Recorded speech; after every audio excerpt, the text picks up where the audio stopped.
로마서 9장도 한번 보겠습니다. 로마서 9장은요, 음, 좀 긴데, 길어도 그냥 보겠습니다. 로마서 9장 1절부터 18절이요. 음, 로마서 9장 1절부터 18절, 그냥 4절부터 보겠습니다. 4절부터. 4절부터. 내 고륙 친척, 즉 이스라엘은 그들에게는 양자됨과 영광과 언약들과 율법을 세우신 것과 예배와 약속들이 있고 조상들도 다 그들의 것이요 육신으로 하면 그리스도가 그들에게서 나셨으니 유다 지파로 오셨죠?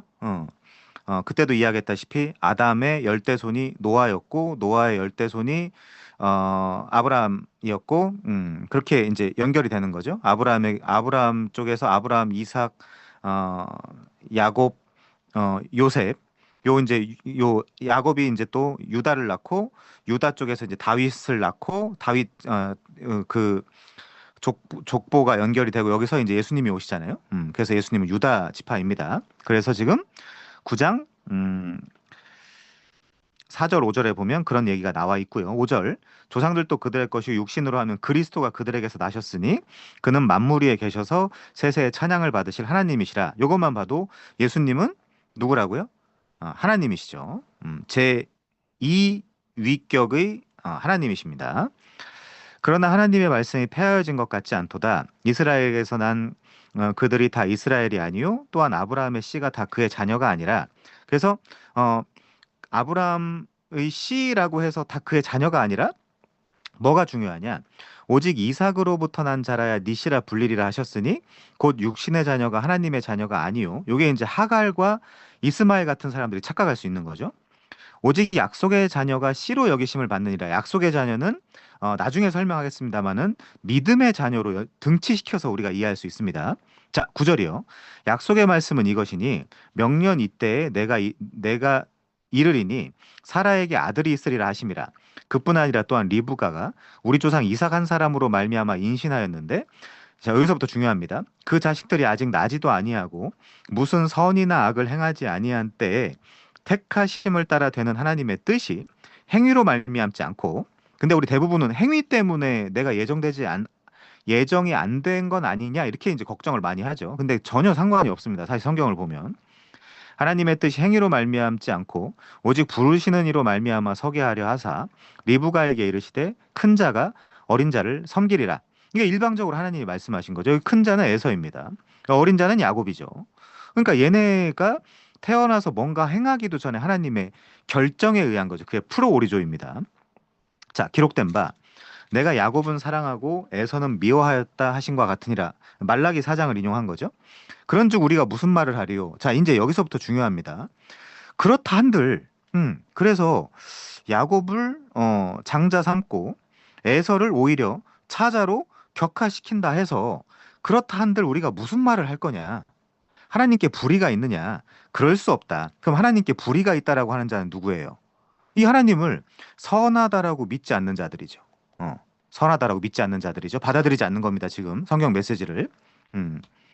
자, 모세에게 이르시되 내가 긍휼히 여길 자를 긍휼히 여기고 불쌍히 여길 자를 불쌍히 여기리라 하셨으니 피치님 잘 들으십시오. 피치님의 지금 상태 뭐 무슨 뭘 하고 싶다 이런 거랑 아무 상관이 없습니다.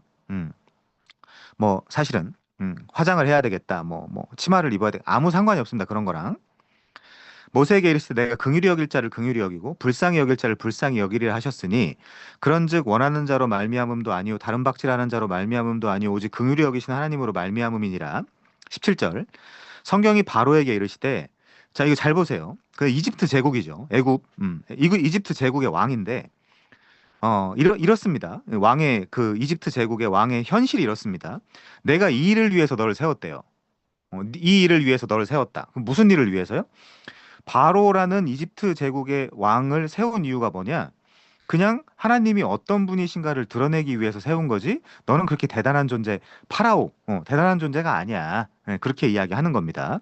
피치님 다시 이야기하고요, 저랑.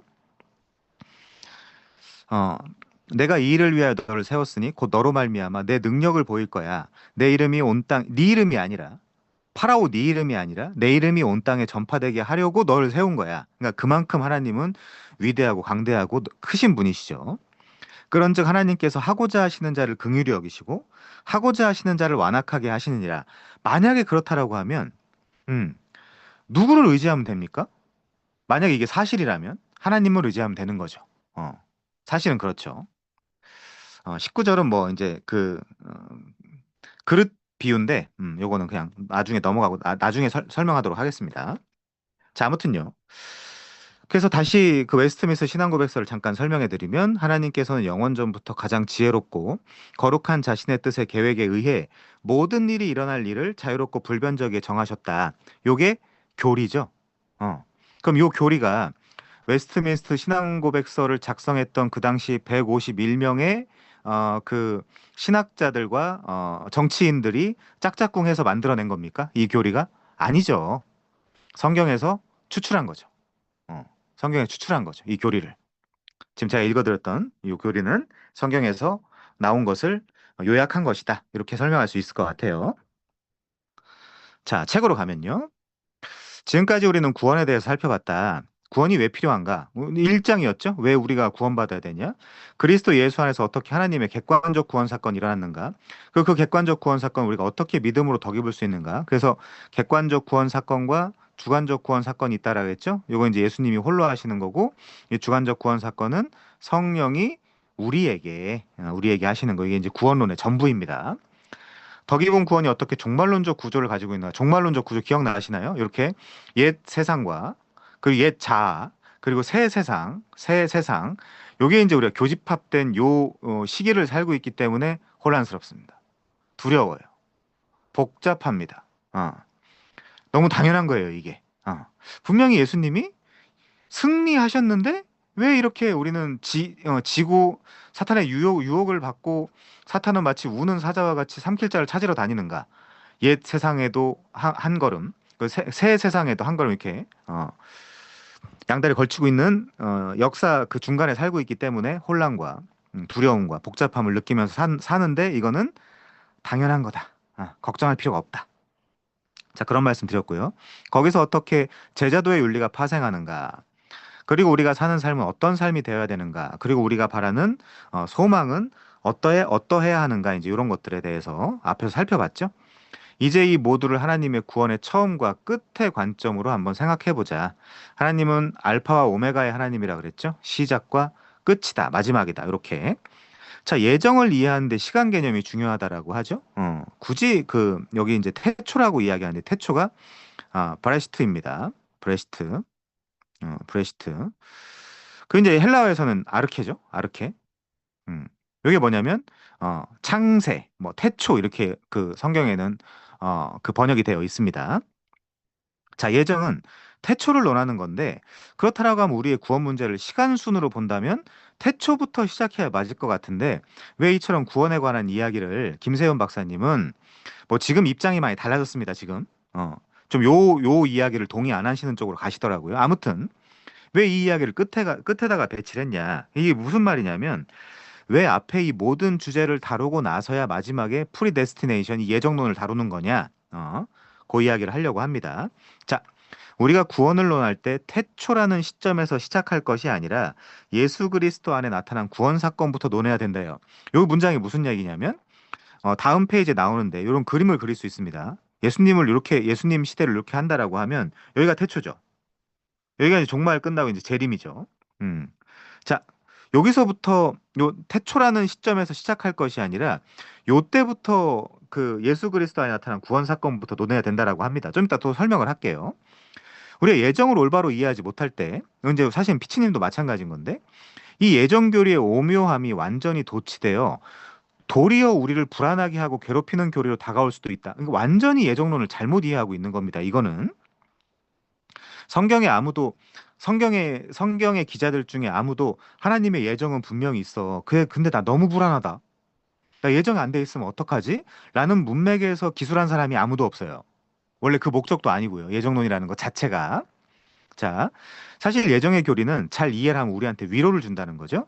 예정의 교리를 성경적으로 이해할 때 이 교리의 진정한 의미가 드러나고 그 진정한 의미가 뭐냐면 선하신 하나님의 예정이 지금 예를 들면 내 구원을 염려하거나 걱정하고 있는 그런 사람들을 불안하게 하고 떨게 하고 부담스럽게 한 다음에 야 이제 그 다음에 야 내가 잘 써먹었으니까 나중에 지옥에 처박아야지.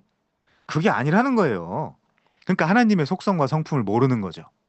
그러니까 이렇게 이야기할 수 있습니다. 이거 이제 테올로지 프로퍼라고 그러는데 이거 신론이라 그럽니다. 근본적인 하나님에 대한 교리, 이거 신론이라 그러는데 이 하나님이 누군지를 모르고 있기 때문에 그래. 야, 내가 하나님이라면 그래. 나는 옛날에 사람들 괴롭혀 본 적도 있고 나쁘게 한 적도 있으니까 이 하나님도 내가 이렇게까지 지금 걱정하고 고민하고 있지만 나중에 그래? 야, 내가 너 잘 가지고 놀았다 야. 잘 가지고 놀았으니까 이제 재밌었어? 근데 지옥에 들어가라. 이렇게 하지 않는다는 거예요. 하나님의 속성과 성품이. 어. 그러니까 이거 완전 지금 오히려 지금 이 하나님을 잘못 이해하고 있는 거고요. 그래서 신론부터 시작하는 이 조직 신학이 중요한 거예요. 그래서 존 오웬이 그랬다고요? 아무튼요. 그거 뭐 이따가 또 해보도록 하죠. 존 오웬이 그랬을 리가 없습니다. 자, 아무튼요. 이 교리의 진정한 의미가 드러나고 그것이 우리에게 진정한 위안을 가져다 준다는 거죠.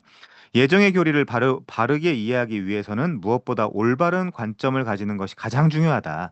예정의 교리는 역사의 중심에서부터 논해야 된다라는 건데 이게 역사의 중심이에요. 음. 우리가 이제 비포 크라이스트라 그러죠. 그 이제 아노 도민이라 그러죠. 물론 라틴어인데 아노 도민이 비포 크라이스트. 그리스도 이전이고 그 그리스도 이후입니다. 이건 라틴어입니다. 아무튼 이 예수님을 역사의 중심으로 두죠. 요 이제 그 그림에 대한 설명이고요. 요게.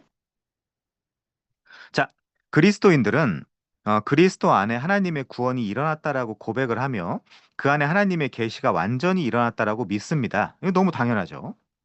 하나님의 오묘한 진리가 그리스도 안에서 계시되었으므로 그리스도 안에 나타난 그 계시가 가장 환하다라는 거죠. 요때가 가장 환할 수밖에 없습니다. 역사적으로. 그 성경적으로도요. 자, 이전까지의 계시, 곧 구약의 계시는 그리스도 안에서 완성될 계시에 대한 준비 계시였다라고 하죠. 그러면 다시 지어서 음, 요때 이렇게 딱 자른다라고 하면 요 태초부터 아까 제가 이제 어, 브레시트 음, 요 이제 이게 태초 그러니까 태초에라는 뜻인데 요게 시작이라고 할 수 있습니다. 요게 시작인데 요때부터 예를 들면 여기가 창세기 3장 15절이라고 하면 요때부터 계시가 점점 점진적으로 밝히 드러나죠. 조금씩. 그렇지만 이때는 잘 모르죠, 당연히. 당연히 이때 주신 계시들 예를 들면 창세기 3장 15절이라는 요 메시지를 처음 받은 아담이라든지 하와라든지 요 메시지를 전체적으로 통괄적으로 받았던 이스라엘 백성이라든지 이 창세기 3장 15절의 근본적인 의미와 그 안에 담겨 있는 메시아 언약을 이해했겠어요, 이 사람들이? 당연히 이해하지 못하죠. 그럼 이 창세기 3장 15절을 명확히 이해할 수 있는 사람은 누구입니까? 당연히 이 예수 그리스도가 나시고 그 고난 받으시고 십자가에서 그 못 박혀 돌아가시고 장사 지냈다가 그 부활하시고 승천하신 이 모든 그것들을 다 경험하고 본 소위 말하는 증인들 이 사람들이 이 예수님이 그러니까 창세기 3장 15절이 결국에 이 예수님에 대한 이야기였겠구나라고 더 이 메시지가 분명하거나 밝지 않았겠어요? 이거 너무 당연한 거죠, 사실은. 음. 자, 그래서 예를 들면 음, 어, 당연히 창세기 3장 15절을 처음 받았던 수신자들은 이 이야기가 뭔지 모릅니다. 당연히 알 수가 없죠. 창세기 안에 있었던 사람들은. 근데 이게 그래서 점점 더 점진적으로 그리고 점층적으로 프로그레시브하게 요 메시지가 예수 그리스도를 향해서 달려가고 있다는 거예요. 이게 이제 구약 메시지죠. 그래서 구약은 뭐라고 했습니까? 제가 오실 자 예수 그리스도에 대한 이야기다라고 했죠. 오실 자 예수 그리스도에 대한 이야기. 그럼 신약은요? 요 신약 성경은요? 오신 자, 그러니까 구약대로 오신 자 예수님에 대한 이야기죠. 어. 근데 만약에 어떤 사람이 내가 메시아다라고 주장을 하는데 구약에 예견이 안 돼 있어요. 그게 이단이라는 거죠. 뭐 예수님이 이단이라는 게 아니라 만약에 예수님이어도 구약에 예견된 대로 오시지 않았고 구약에 예견된 대로 일을 하시지 않았고 사역을 하시지 않았으면 이분도 이단이라는 거예요. 자, 그래서 다시 한번 보겠습니다. 음. 곧 구약에 계시는 이게 되게 중요한데. 자, 어디서부터 볼까요? 하나님의 오묘한 진리가 그리스도 안에서 계시되었으므로 그리스도 안에 나타난 계시가 가장 환하고 밝겠죠. 요때가. 자, 그러면 요때 드러난 예수 그리스도라는 분을 가지고 과거를 해석했겠죠. 창세기 3장 15절부터. 왜 제가 이 얘기를 하냐면 그 원시 복음이니까 수많은 메시아에 대한 약속과 언약이 있잖아요. 사실은. 뭐 아담 언약도 있고, 뭐 노아 언약도 있고, 아브라함 언약. 아브라함 언약은 족장 언약이라고 하는 게 오히려 맞는데 왜냐면 아브라함과 이삭과 야곱에게 주신 언약의 메시지가 동일하거든요. 그래서 족장 언약이라고 하는 게 맞는데 아무튼 아브라함 언약도 있고 노아 언약도 있고 이 족장 언약도 있고요. 모세 언약도 있죠. 모세 언약이라는 건 또 시내산 언약과 모압 언약으로도 나눌 수 있죠. 두 개 나눌 수 있습니다. 나중에 제가 계속 공부하시는 분들한테 알려드릴게요. 자, 그 다음에 다윗 언약이라는 것도 있죠. 그러니까 결국에 이 아담, 노아, 그 족장 언약, 모세 언약, 시내산, 모압 언약, 뭐 소금 언약이라는 것도 있고, 뭐 별의별 언약이 다 있는데 비느하스 언약이라는 것도 있고, 뭐 다윗 언약 이런 것들. 이 모든 것들이 결과적으로는 뭘 가리키기 위한 겁니까? 당연히 이 언약을 가리키기 위한 거예요. 예수님을 가리키기 위한 거. 그러니까 이 구약 성경이 존재하고 있는 가장 큰 목표는 예수님을 나타내고 가리키기 위함이다. 그래서 하나님의 오묘한 진리가 그리스도 안에서 계시되었으므로 그리스도 안에 나타난 그 계시가 가장 밝고 환하다라는 거죠. 그래서 계시 계시의 정점이라고 이제 신학자들이 표현하는 겁니다. 이거를. 자, 이전까지의 계시, 곧 구약의 계시는 그리스도 안에서 완성될 계시에 대한 준비 계시였다. 그래서 흐릿하고 희미했다. 안개와 같았다. 그림자다. 이제 이런 식으로 학자들이 이야기하는 거죠. 그래서 그 구약에 계시는 그 불빛이 그다지 환하지 않았다. 그리스도가 오시기 전에 계시는 그리스도에 대한 계시였다. 다요, 다. 여기 다. 구약이 다. BC가 다. 음. 그래서 BC라고 하는 거예요. 비포 크라이스트. 그러니까 중심은 뭐죠? 크라이스트입니다. 자, 그리스도 안에서 완성될 계시에 대한 그림자였다. 한편 그리스도께서 오신 이후 곧 신약의 사도들의 선포는 그리스도 안에 나타난 계시를 선포한 것이다. 자, 다시 설명하면 요때는 이렇게 가고요. 요때는 이렇게 가고. 그런 의미에서 그리스도 안에 계시 곧 그리스도의 사건은 역사의 중심이라고 할 수 있다. 흔히 이것을 잘못 이해한 사람들은 그리스도가 오시기 전의 시간과 그리스도가 오신 이후의 재림까지의 시간의 길이가 똑같다라는 의미에서 역사의 중심이라고 생각하기도 하지만 그 오해죠, 완전히. 요건 이제 완전히 삭제하시는 것도 좋고요. 자, 여기 중요합니다. 그리스도가 역사의 중심이라는 말은 수학적 의미가 아니다. 그리스도가 오시기 전의 역사는 그리스도가 오시기 위해 준비한 과정으로 그건 심지어 요 BC뿐만이 아니라 우리가 예를 들면 창조 시대 족장 시대, 모세 시대, 창족 모 사사 시대, 왕정 시대, 포로 시대, 그다음 신구약 중간기 400년 있잖아요. 최근에 우리 그 방에 우리 최근에 만나서 좋은 그 시간을 가졌는데 우리 그 오해님이 이 신구약 중간기 400년 요 시기에도 중간기에도 하나님이 이 복음을 그 전 세계에 전파하기 위해서 어떤 일들을 준비하셨는가 이제 이런 글들도 올리기도 하셨는데 요 중간기에도 심지어 결국에는 이 그리스도가 오시기 전에 모든 역사는 그리스도가 오시기 위해 준비한 과정으로 그리스도를 향해 가는 역사였다는 겁니다. 심지어 신구약 중간기 400년도요. 언어라든지 뭐 그 로마의 어떤 그런 대로라든지 뭐 여러 가지 관습이라든지 전쟁이라든지 모든 것들이 그리스도가 오신 이후의 역사는 그리스도 사건에 의해 의미를 갖는 역사라는 의미에서 그리스도의 사건이 역사의 중심이라는 말이다. 그러므로 그리스도가 오시기 전에 모든 계시는 그리스도를 바라보는 미래지향적 계시였고 어디가요? 여기가 미래지향적 계시였고 그리스도가 오신 이후에 사도들의 선포는 그리스도 안에 나타난 구원을 되돌아보는 관점이다. 다시 그리면 요때는 욜로 요때는 욜로 자, 이런 의미에서 그리스도는 역사의 중심이다. 그러므로 그리스도가 역사의 중심이라는 관점에서 모든 교리를 따져봐야 된다. 이 점에서 구약 자체로서는 우리 그리스도인들에겐 아무 의미가 없죠. 구약 자체로서는. 요거 이제 구약을 하는 구약 학자들은 반대합니다. 왜 그러냐면 모두가 자기 무가창과 싸우고 있거든요. 사실 잘 들여다보면. 그래서 이제 구약 자체로서는 우리 그리스도인들에게 아무 의미가 없다 이러면 자기들의 가치가 떨어질까 봐 이런 말을 굉장히 반대하거든요. 그렇지만 구약 자체만 가지고는 우리 그리스도인들에게 아무 의미가 없어요, 사실은. 요 의미가 어떻게 생기냐? 신약이라는 성경이 나타나야 의미가 생기는 거죠. 두 개가 다 필요하게 되는 거죠. 그래야. 아무튼 그리스도 안에 나타난 완전한 계시의 불빛 아래서 보아야, 이게 중요한 말이죠. 그리스도 안에 나타난 완전한 계시의 불빛 아래서 보아야 구약이 의미가 생긴다. 그러니까 이 신약, 예를 들면 예수님이 행하신 어떤 그런 일을 가지고 구약을 되돌아봐야 의미가 생긴다는 이야기죠. 따라서 우리 그리스도인들은 유대인들과는 구약을 보는 시각이 근본적으로 다르다라고 할 수 있다. 그러면 우리 그리스도인들은 구약을 어떻게 볼까요? 예수님이 어떤 원리에서 오셨는가? 어떤 원리, 원리, 어떤 약속에 의해서 오셨는가를 참고하기 위해서 당연히 이 구약이 우리한테 너무나 큰 의미가 있는 거죠. 근본적으로 다르다. 그러면 유대인들은 그 구약이라고 하지 않고 우리 타나크라 그런다 그랬죠? 어, 타나크라고. 타나크라고 한다면 이 타나크를 어떤 의미로 가지고 있을까요? 얘네들은 그냥 정경이죠. 정경. 얘네들은. 오히려 그 이후에 신약 성경을 인정하지 않죠.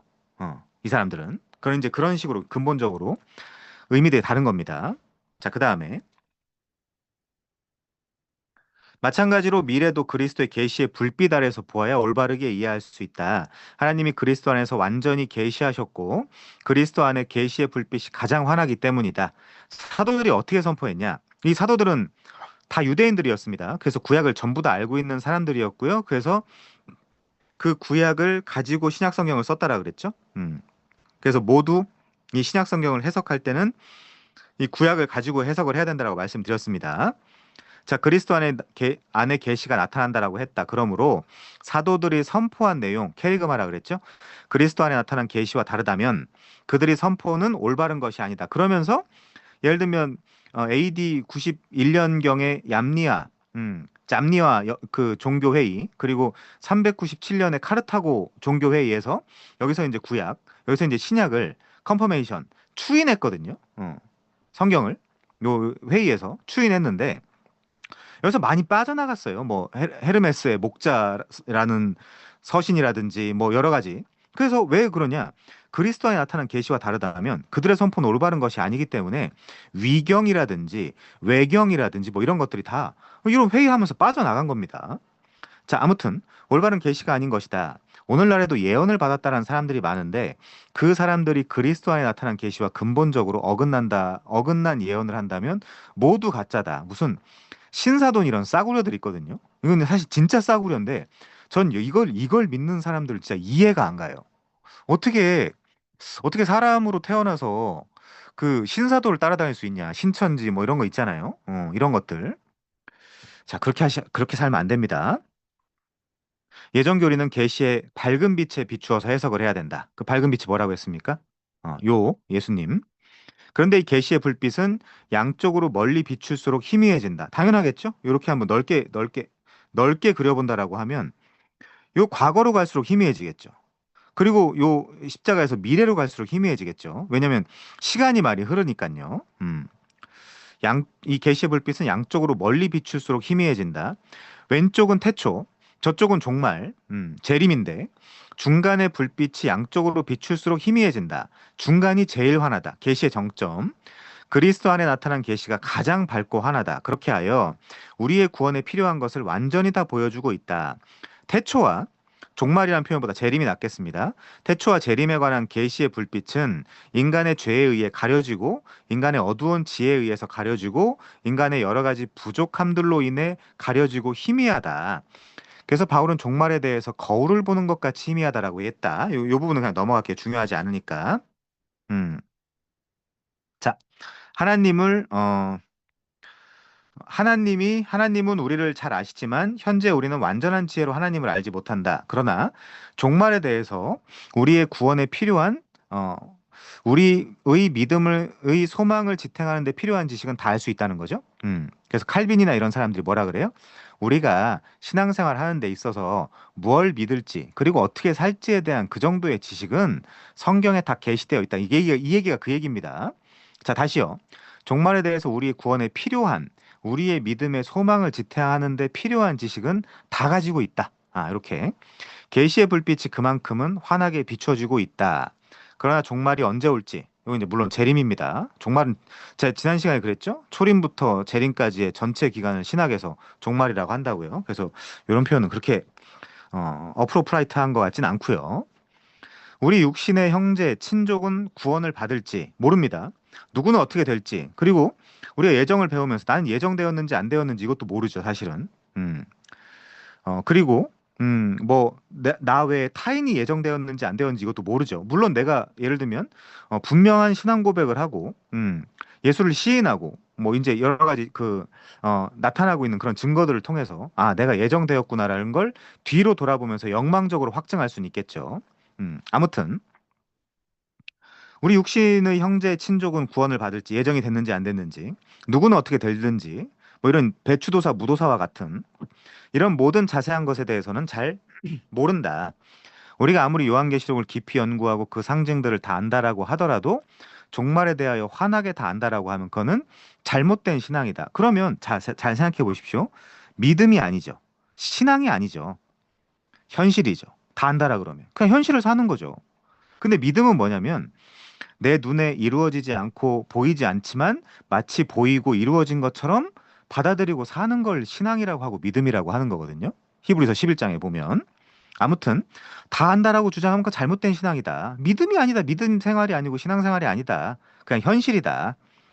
우리는 종말에 대해서 다 알 수 없다. 그렇게 가려놨습니다. 왜요? 전도서에 보면 하나님을 경외하게 하려고 신뢰하고 의지하면서 살라고 다 알 수 없게 해놨다는 겁니다.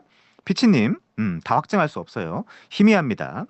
그러나 그 희미한 것을 믿고 의지하는 바로 그것이 우리 믿음과 우리 구원에 뭐하다고 이야기하죠? 충분하다고 하는 거예요. 충분하다.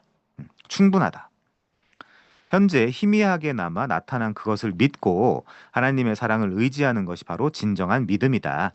희미한 그림을 이렇게 저렇게 해석하고 제멋대로 뜯어 맞춰서 사람을 현혹시키는 것이 올바른 믿음이 아니다. 오히려 그래서 하나님의 그 가장 분명한 계시라고 하는 하나님의 계시는 일반 계시와 특별 계시가 있잖아요.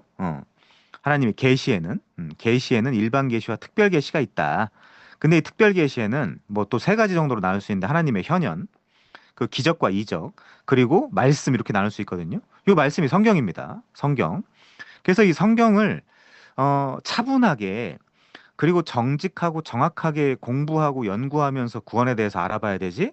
자꾸 뭔가 내 귀에 달콤한 혹은 듣고 싶은 말 들으려고 여기저기 쫓아다니고 따라다니면서 거기서 위로받거나 그렇게 하면 안 됩니다. 절대. 왜냐하면 내 생각과 내가 듣고 싶어 하는 사람의 생각이 완전히 일치되는 경우가 없거든요. 그럼 또 딴 데로 가야 돼요.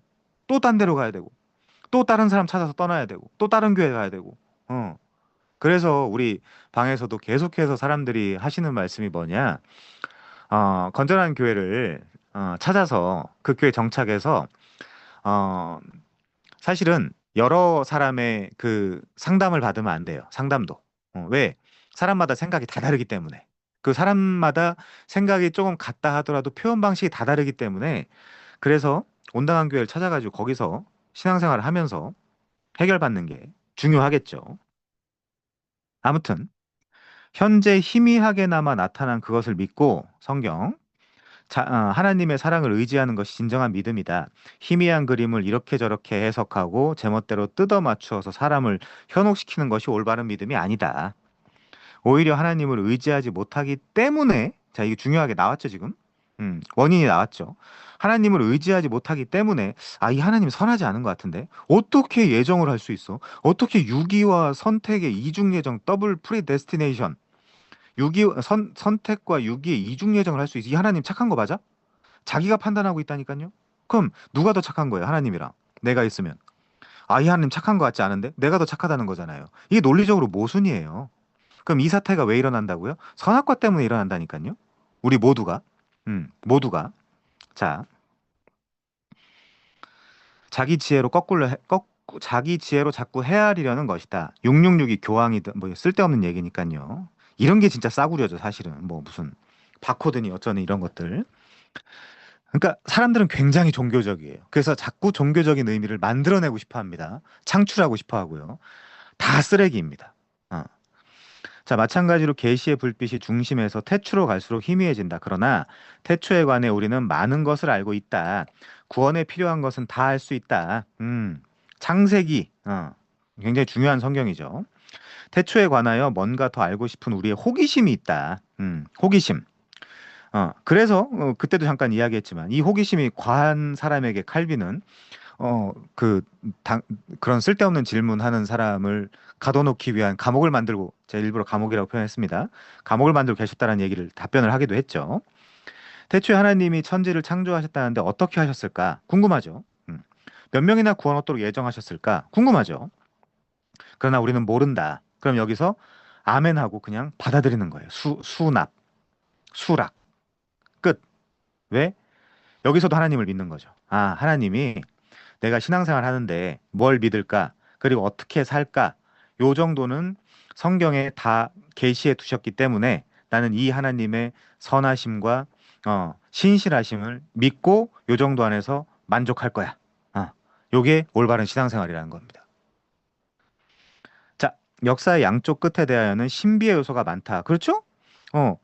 악의 기원, 악의 기원, 그리고 새 세상, 의 완성된 새 세상에서는 예를 들면 그네가 있냐, 뭐 시소가 있냐, 잠은 자냐, 바다가 다시는 없다라고 하는데 그 바다의 의미는 뭐냐? 물론 이 바다가 그 바다가 아닙니다.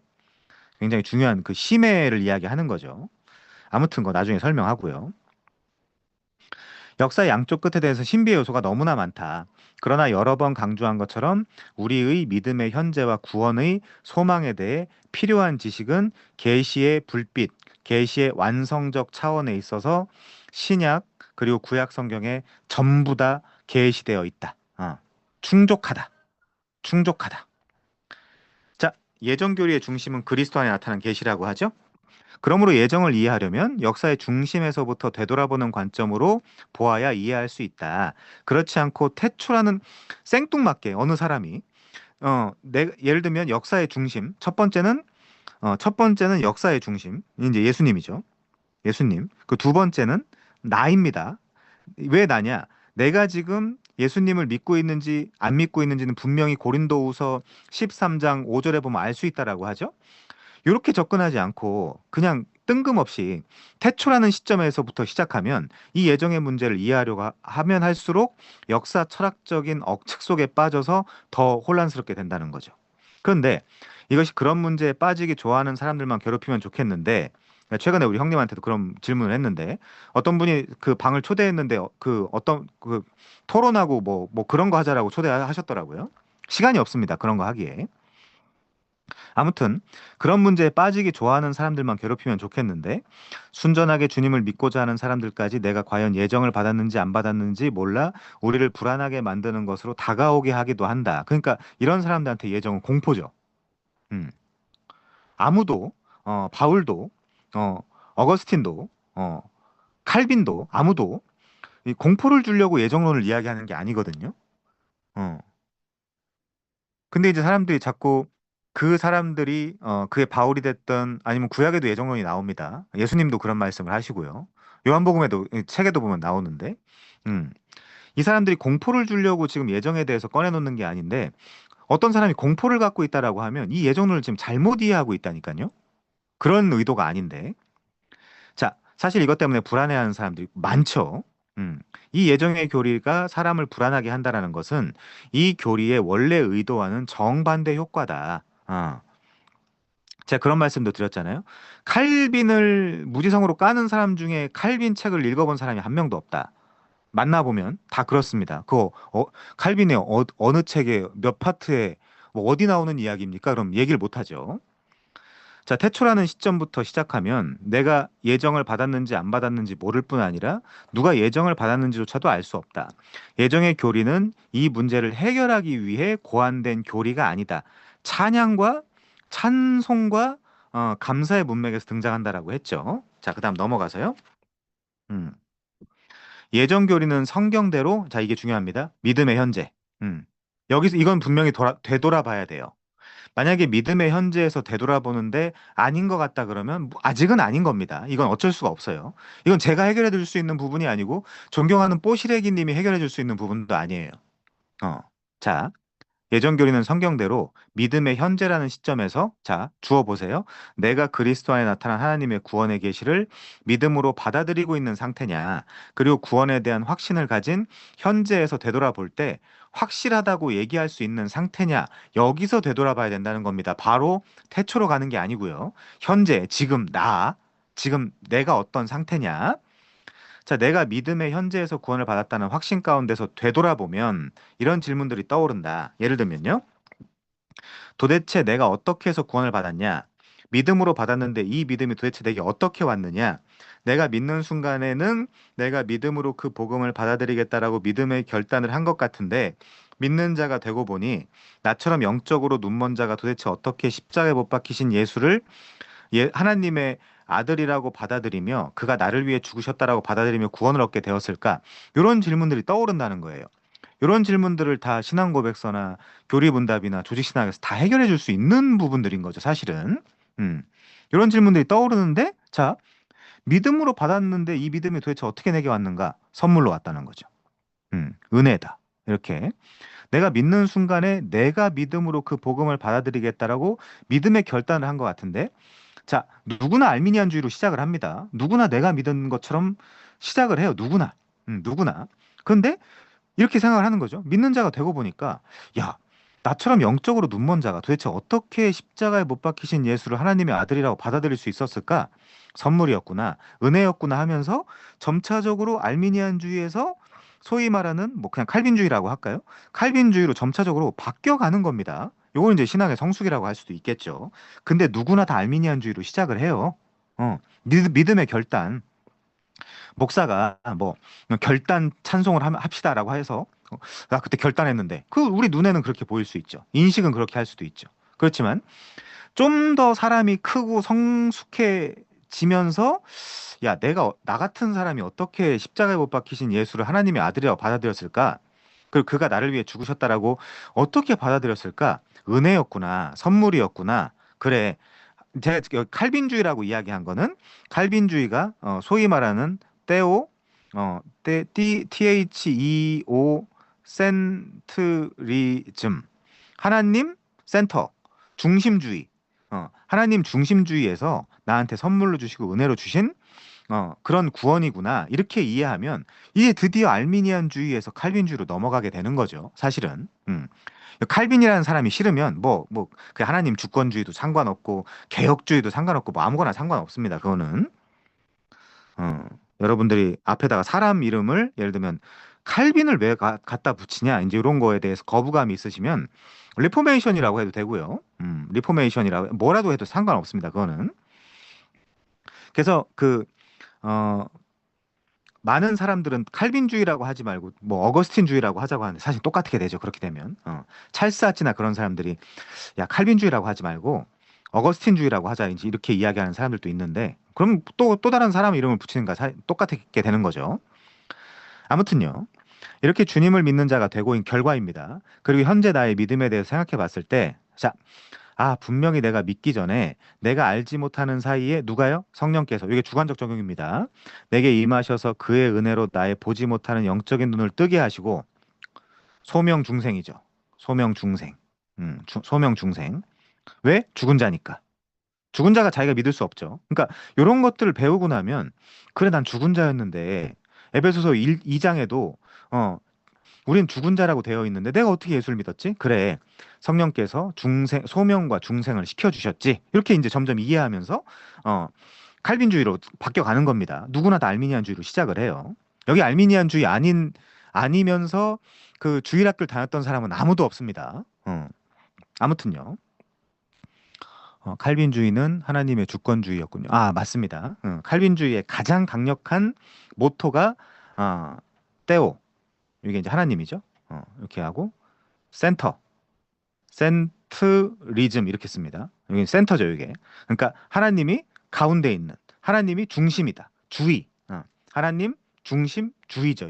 테오센트리즘이. 그러니까 모든 것을 하나님과 연결하고 결부시켜서 해석하려고 하는 사람들이 칼빈주의자고 그 사람들이 하나님 주권주의자입니다. 그렇게 이해하시면 되겠어요. 음. 그래서 그거를 칼빈이 가장 잘 해설해 놨기 때문에 우리가 칼빈이즘이라고 하는 거지.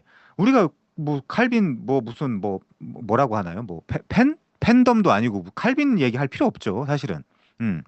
그거를 소위 말하는 인스티튜티오, 기독교 강요라는 책에서 가장 잘 설명해 놓은 사람이 칼빈이기 때문에 그냥 칼빈주의라고 하는 거지. 우리가 왜 하나님이 짱이고 예수님이 짱이지 우리가 칼빈 이야기할 이유가 뭐가 있습니까? 그렇죠. 이상님 감사합니다. 그렇죠. 허물과 죄로 죽었습니다. 우리는. 근데 하나님이 살리셨죠. 하나님이. 자, 그 얘기고요. 자, 그래서 이렇게 주님을 믿는 자가 되고 그리고 현재 나의 믿음에 대해 생각해 봤을 때, 분명히 내가 믿기 전에 내가 알지 못하는 사이 성령께서 지금 우리 이상님께서 올려주신 것처럼 허물과 죄로 죽었던 우리를 성령님이 살리셔서 그의 은혜로 나의 보지 못하는 영적인 눈을 뜨게 하시고 나로 하여금 십자가에 달린 예수를 하나님의 아들로 인정하게 하고 그가 나의 죄를 위해 돌아가셨다라는 것을 받아들이게 하고 나의 강팍한 의지를 꺾어 그에게 순종하게 했구나. 요까지 이해하면 꽤 성숙한 신자죠. 근데 내가 믿어서 나 지금 주일학교 다니고 있고 뭐 청년부 다니고 있고 뭐 교회 다니고 있어라고 하면 아직은 알미니안 주의자인데 이 사람도 교회 다니면서 하나님의 말씀에 대해서 배우고 뭐 신학 공부도 하게 되고 뭐도 하게 되고 뭐 이렇게 하다 보면 아 내가 주어가 서브젝트가 내가 믿었다라고 내가 생각을 했는데 그게 아니라 결과적으로는 이 성령님이 도와주셨구나, 살려주셨구나, 주권적으로, 주도적으로 그렇게 이해하게 되는 거죠. 성숙해지면서. 자, 다시 여기 보시면 곧 내가 믿는 순간에는 그 복음을 받아들이겠다라고 주어 내가 결단한 듯 했으나 믿는 자가 되고 보니 그리고 성숙해지고 보니 나로 하여금 믿도록 성령께서 미리 역사하셨구나라는 것을 깨닫게 된다는 것입니다. 이른바 예정된 은혜의 프리베니언트 그레이스를 깨닫게 된다는 거죠. 그러니까 믿음 자체가 뭐예요? 선물이라는 거죠. 그래서 에베소서 2장 8절 9절에 보면 너희는 그 은혜에 의하여 믿음으로 말미암아 구원을 받았으니 이것은 너희에게서 난 것이 아니요 하나님의 선물이라. 행 위에서 난 것이 아니니 이는 누구든지 자랑하지 못하게 하려 함이라. 누가 그거 한번 띄워주시겠어요? 에베소서 2장 8절 9절. 죄송합니다. 제가 지금 요 화면을 띄워놓고 그 성구를 올리기가 좀 어려워서 에베소서 2장 8절 9절 한번 띄워주시면 그러니까 저런 성구들을 몰랐다가 알게 되는 거죠. 두두님 감사합니다. 너희는 그 은혜에 의하여 믿음으로 말미암아 구원을 받았으니 이것은 너희에게서 난 것이 아니요 하나님의 선물이라. 행위에서 난 것이 아니니 이는 누구든지 자랑하지 못하게 하려 함이라. 전에는요. 내가 결단한 듯 했으나 성령께서 미리 역사하셨구나. 성령께서 미리 역사하셔서 나로 결단하게 하셨구나. 이게 이제 올바른 프로시저죠. 자, 여기서 우리 하나 더 생각하게 된다는 겁니다. 요 자체가 결국엔 다 예정으로부터 출발하는 건데 이따 설명하겠습니다. 하나님이 내가 알기도 전에 내 안에서 역사하셔서 나로 하여금 복음 들을 기회를 주실 뿐 아니라 우리 지금 피치님 포기하지 마세요. 우리 인식 속에서 포기하시면 안 됩니다. 계속해서 우리랑 달려야 돼요. 우리 아무도 포기하지 않습니다. 자, 그 복음을 깨달을 수 있도록 내 속에 미리 역사하셨다면 하나님이 나를 구원하려는 의지가 있으셨구나. 그 의지가 언제 있었다는 거예요? Decree in eternity, execution in time. 우리 지난 시간에 배웠죠? 다시 읽어볼게요. 하나님이 내가 알기도 전에 내 안에 역사하셔서 나로 하여금 복음 들을 기회를 주실 뿐 아니라 그 복음을 깨달을 수 있도록 내 속에서 미리 역사하셨다면 하나님이 나를 구원하려는 의지가 있으셨구나. 언제요? Decree in eternity, 영원 속에서 시간 속에서 실행하셨다. 그리고 하나님의 그 구원 의지가 역사하셨구나라는 걸 깨닫게 된다. 여기서도 Decree in eternity, 그리고 execution in time이 나오죠. 자, 하나님은 변치 않은 분, 신실하신 분, 이거 피스토스 믿을 만한 분이라는 뜻입니다. 예수님의 이름 자체가 신실이죠. 창조주 하나님은 요한계시록에 나옵니다. 거기 예수님의 이름 자체가 충성이라고 되어 있는데 그 충성이 피스토스예요. 그 피스토스가 신실이라는 뜻이고요. 아무튼 창조주 하나 오해하실까 봐 제가 설명을 했습니다. 창조주 하나님은 태초의 계획을 당신 뜻대로 진행하시는 분이다. 언제 계획을요? 태초의 계획을. 태초의 계획을. 당신 뜻대로 진행하는 분이다. 그렇다면 모월 모시에 나로 하여금 복음을 깨닫게 하신 하나님은 태초부터 나를 구원하시려고 하는 will. 하나님은 선한 의지죠. 그리고 하나님이야말로 진짜 프리 윌이죠. 자유의지죠. 하나님은. 우린 자유의지 없습니다. 왜 자유의지 없냐면 타락했기 때문에 그렇죠. 어, 그 칼빈은 기독교 강요 2권에서 자유의지를 논하는데 2장에서 우리의 지, 정, 의, 이 지식이 우리 지금 예를 들면 수능을 본다라고 하면 맨날 400점 맞을 수 없잖아요. 그럼 지식이 깨진 거죠. 여기 지식이 깨진 데서부터 감정도 깨진 거죠. 그런데 의지는 온당하다? 자유의지 없다. 이렇게 이야기합니다. 자, 근데 하나님의 의지는 선하신 의지죠. 음. 근데 우리의 이 망가진 의지 가지고 하나님의 의지를 따지고 있으니 이거는 선악을 알게 하는 나무 열매를 먹은 문제다. 이제 이렇게 우리가 이해를 하는 겁니다. 자, 그렇게 결정하시고 하나님의 뜻에 합당한 때가 참에 지금 피치님 같은 경우 때가 안 찼을 수도 있어요. 오히려 지난번에 우리 존경하는 멜롱님이나 이런 분들이 말씀하신 것처럼 더 부어주시려고, 더 부어주시려고. 왜냐하면 내 죄에 대해서 그만큼 더 깊게 고민하고 갈등하고 괴로워했던 사람은 그 은혜의 영광에 대해서 더욱 깊고 넓게 찬송할 수 있거든요. 음. 나 별로 그렇게 죄인 아닌 것 같은데? 별로 고맙지 않죠, 당연히. 음. 나 그렇게 혼란했던 시간 별로 안 가졌는데? 별로 그렇게 감사하지 않죠, 당연히. 자, 이 때가 참에. 제가 이제 최근에 모에드라는 그 설교를 했었는데, 이 때가 얼마나 중요한지. 성령의 미리 역사하시는 은혜로 나의 영적인 눈을 뜨게 하시고 자기를 주장하는 나의 강팍한 의지를 깨뜨리셔서 복음을 믿게 하고 구원을 받도록 하셨구나라는 것을 깨닫게 된다. 여기서도 그러면 하나님 주권주의죠. 왜냐하면 하나님이 하시는 거니까요. 어, 하나님이 나를 구원하시려고 예정하셨음을 깨닫게 된다. 이처럼 예정의 교리를 깨닫는 것은 언제로 돌아가야 된다고요? 그러니까 믿음의 현재 빼버리고 내가 태초 전에 과연 내가 구원을 받았을까? 유기일까? 유기일까? 선택일까? 어, 무도상가? 배추도상가? 이러지 말고 지금 내가 지금 예수를 믿고 있으면 나는 예정을 받았구나. 이렇게 이제 이해하라는 겁니다. 하지만 이렇게 깨닫게 되는 이 예정의 교리를 태초의 시점부터 시작하여 생각하면 도무지 알 수 없고 내가 지금 상태를 돌이켜 본다라고 해도 아닌 거 아니야? 계속 꼬리에 꼬리를 무는 불안한 질문들이 연속적으로 나타나게 되겠죠.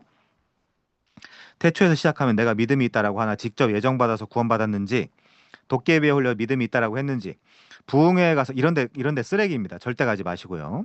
부흥사가 윽박질러 내가 믿음이 있다라고 했는지 알 수 없어서 늘 불안해할 수밖에 없다. 내 믿음이 진짜인지 가짜인지 알 수 없게 된다. 성경은 그렇게 시작하지 않는다. 믿음의 현재 나. 고린도 후서 13장 5절. 자, 그 다음에요. 예정의 교리는 믿음의 미래를 가르치려는 가르침이다. 신약 성경에 보면 요한복음에 예정의 교리가 잘 나타나 있다. 예수님이 빛으로 이 세상에 오셨을 때 그분에 대한 반응이 항상 두 가지로 갈라지는 것을 볼 수 있었다. 어떤 사람들은 받아들였고요. 어떤 사람들은 거부했죠. 이게 이제 인류의 현실이기도 합니다. 예수님을 받아들이는 사람들은 그 받아들임으로 말미암아 자기들이 구원으로 예정되어 있었다는 것을 스스로 증명한 거죠. 이 증명한 사람이 뭐가 터진다고요? 찬송, 찬양, 감사, 예배. 반대로 예수님을 거부하는 사람들은 예수님을 거부함으로 말미암아 자기들이 사실은 멸망으로 예정되어 있다는 것을 스스로 증명하는 거죠. 자, 중요하지 않고요. 넘어가서 봐도 될 것 같고요. 자, 그래서 예정의 교리는 태초의 시점부터 시작하여 생각하는 교리가 아니라 오늘 지금 내가 어떤 상태냐, 오늘 내가 복음에 어떻게 반응하느냐는 믿음의 현재에 의해 이해되어야 되는 교리이다. 내가 복음을 믿음의 눈으로 받아들이면 빛에 속한 자고요. 반면 그렇지 않으면 구원에 속한 자가 아니라는 거죠. 요거는 다시 말씀드립니다. 요거는 칼빈이 해줄 수 있는 것도 아니고 어거스틴이 해줄 수 있는 것도 아니고 바울이 해줄 수 있는 것도 아니에요. 하나님과 내가. 하나님과 내가 씨름해야 되는 문제죠. 우리가 예를 들면 이런 객관적인 메시지를 전달해 줌으로써 성경이 무엇을 말씀하고 있는지를 가르쳐 드리고 선포하고 할 수는 있지만 빛에 속하라라고 한다거나 구원받지 말라고 한다거나 이거는 바울이나 어거스틴이나 칼빈이 할 수 있는 일이 아니라 내 스스로 하나님과 씨름해야 되는 문제입니다. 자, 예정의 교리는 교리 자체에 의미가 있는 것이 아니다. 우리의 호기심을 채우기 위해 존재하는 교리는 더더욱 아니다. 바울이나 요한 같은 사도들이 이 예정의 교리를 깨달아 열심히 가르친 것은 결코 우리의 호기심 때문이 아니다. 무엇을 위해서냐? 사도들이 이 예정 교리에 관한 교훈을 우리에 가르친 목적이 뭐냐?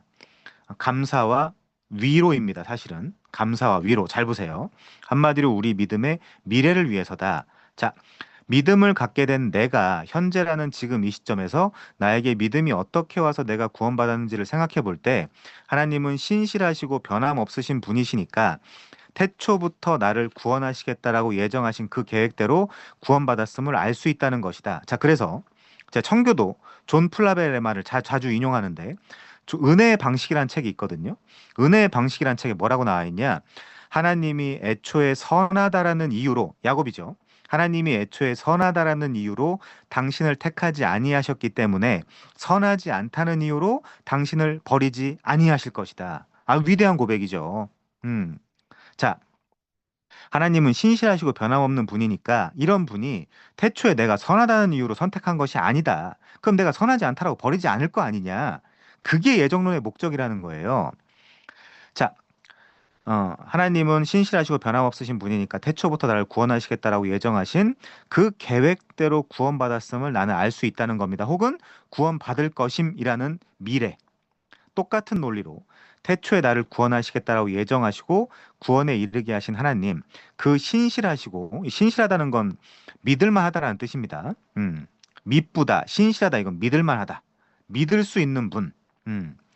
자, 변치 않으시는 하나님은 그 계획을 끝까지 성취하시리라는 것을 깨닫게 된다. 그래서 나 같은 죄인을 은혜로 구원하신 하나님이 내가 중간에 좀 잘못했다고 야동 좀 봤다고 뭐 치마 좀 입었다고 나를 박차버리는 것이 아니라 이거 제가 말씀드렸잖아요. 그리스도의 보혈로 생각해보면 아무것도 아니라니까요. 아무것도 아니에요, 이거 사실. 그러니까 가가지고 우리 방종하자가 아니라 아무것도 아니에요, 이거. 어. 그리고 심지어 방종보다 더 큰 게 은혜입니다. 그건 나중에 설명할게요.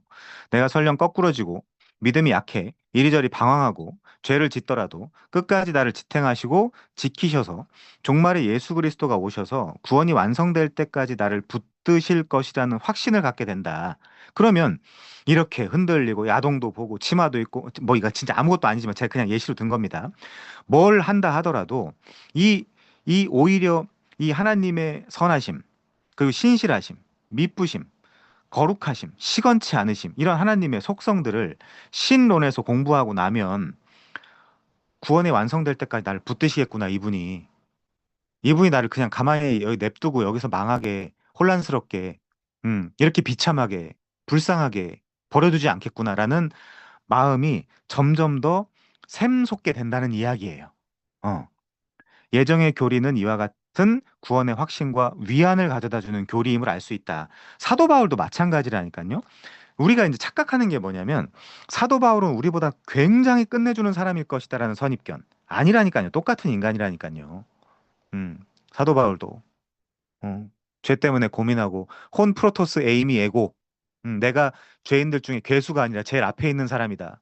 어, 물론 우리가 성장하면 성장할수록 뇌체가 더욱더 극명하게 드러나기 때문에 더 고통스럽게 되거든요. 실제로. 그렇지만 더 고통스러워지면 고통스러워질수록 사도 바울의 논리는 뭡니까? 은혜가 더 활동하게 되는 거예요. 죄가 있는 곳에 은혜가 더욱 넘치는 거라니까요. 그 죄질하는 이야기는 아니죠, 물론. 죄질하는 이야기가 아니어도 죄는 넘쳐난다니까요, 사실은. 음. 그러므로 예정 교리가 없다라고 주장하는 극단의 알미니우스라는 사람이 있었죠. 이 사람 때문에 도르트 회의가 이제 열리게 된 건데. 자, 아무튼 알미니우스라는 사람은 아까 제가 인용했던 에베소서 1장이라든지 시편 139편이라든지 로마서 9장이라든지 이걸 다 비유로 봅니다. 실제 비유로 봅니다. 그러면 아니 보세요. 뭐는 비유고 뭐는 비유어서 우리가 삭제해야 되고 뭐는 비유가 아니고 이걸 또 알미니우스가 정하겠다는 얘기잖아요. 그래서 문제가 있는 거고요. 극단의 알미니안주의가 있다면 그건 잘못된 것이다. 알미니안주의자들은 예정 교리를 강조하지 않는 것이 사실이다. 이것 때문에 TULIP가 나온 거죠. LIP, Total Depravity, Unconditional Election, Limited Atonement, Irresistible Grace, Perseverance of the Saint. 이런 이제 튤립 교리가 여기서 나온 겁니다. 칼빈이 이야기한 게 아니라 도르트 신조에서 알미니안주의자들을 반대하기 위한 그 학론서를 반대하기 위한 교리로 등장하게 된 거죠. 자, 인간의 자유의지에 의해 망가졌습니다. 자유의지 없어요. 인간의 자유의지에 의해 복음을 받아들이고 믿음을 얻는다는 것을 너무 강조한다.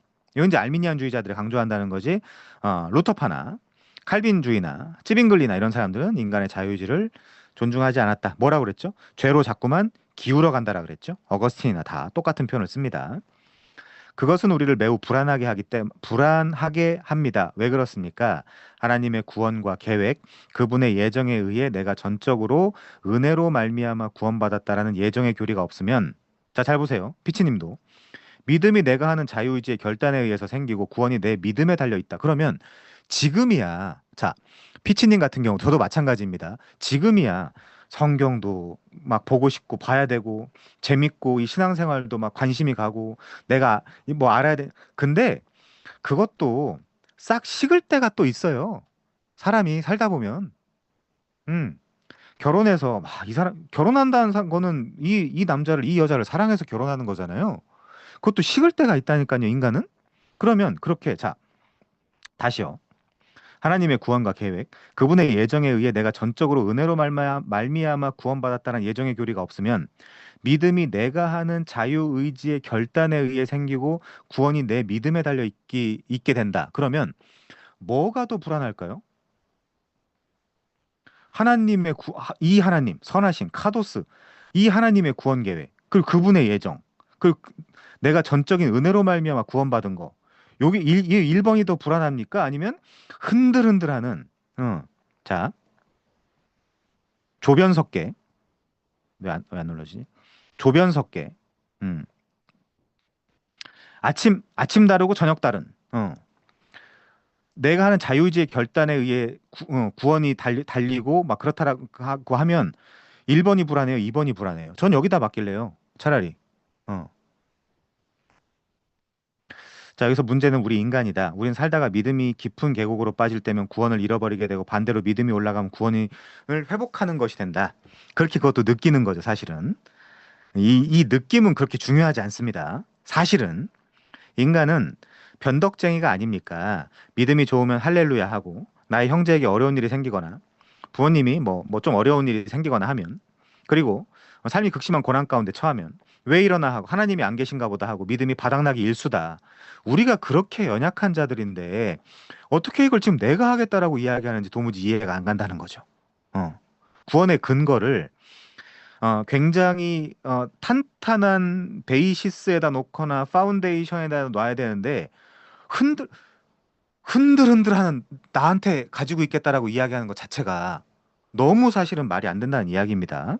그러므로 우리의 구원이 인간의 믿음에 달려 있다면 우리의 구원은 얼마나 불안합니까? 앞으로도 나의 인생에 얼마나 큰 환란이 올지 어떻게 합니까? 그런 환란과 고난 속에서 우리의 믿음이 유지되리라고 누가 자신하겠습니까? 그런데도 이거 예정 뭐 이거 너무 언페어한 것 같은데 하나님 이거 좀 아닌 것 같은데 왜 예정을 하셨지? 선하신 하나님이 차라리 내가 지금 생각하는 게 선한 거 아닌가? 이렇게 얘기하는 것 자체가 사실은 논리적인 모순이다. 그럼 나를 믿는 거다. 사실은 이게 극단적 알미니안주의다. 지금 쭉 우리의 지금 문맥이 그렇게 오고 있는 겁니다. 우리의 구원이 우리의 믿음에 달려 있다면 과연 누가 우리 구원을 확신할 수 있냐? 음. 그래서 사실은 오히려 이 예정론을 모르고 구원을 확신할 수 있다? 그 언약 혹은 언약 신약에 대해서 모르고 이 구원을 확신할 수 있다. 난 구원을 확신해요. 왜냐하면 오카는 목사님이 구원의 확신에 대해서 공부했거든요. 안 됩니다. 자, 하나님의 구원은 실패하지 않는다. 이에 반해 예정의 교리는 설령 우리가 약하여 넘어지고 실패한다 하더라도 하나님께서 태초부터 나를 구원하시고자 예정하셨으므로 그 하나님이 어떤 분이에요? 신실하시고 변치 않는 하나님은 제가 아까 읽어드렸죠. 다시요. 하나님이 애초에 선하다는 이유로 나를 선택하지 아니하셨기 때문에 선하지 않다는 이유로 나를 버리지 아니할 것이다. 아.